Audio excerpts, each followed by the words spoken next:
dito sa babies, ito yung level, confident.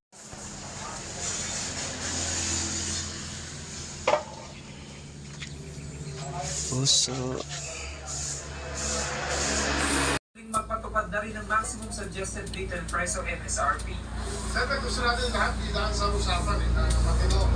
Marami na tayo. Gawa naming bonding yung swimming. Kapag pupunta kami sa mga ibang mga beaches or mga swimming pool.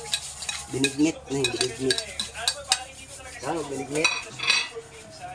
Gata na, gata. Para sa binignit. Para sa survival nila. Oo. So gusto mo mag-swimming ulit? O sige, mag-swimming ka muna. Mag-exercise ka muna, Erica. Kami muna bahala dito. Bye, Erica. Enjoy. Oh, enjoy Natawag your ka. swimming lesson. At para malaman pa natin. Kita mo may mga toys na dito. Ginagamit namin yung mga toys para makakonect sa mga. Pero, para mo lang, ano yan, laruan lang. Ginagamit na incorporated sa lessons yan. May mga difference. Dalawa na to. Yung anak nyo. Umpisahan nyo muna dito sa breath-holding.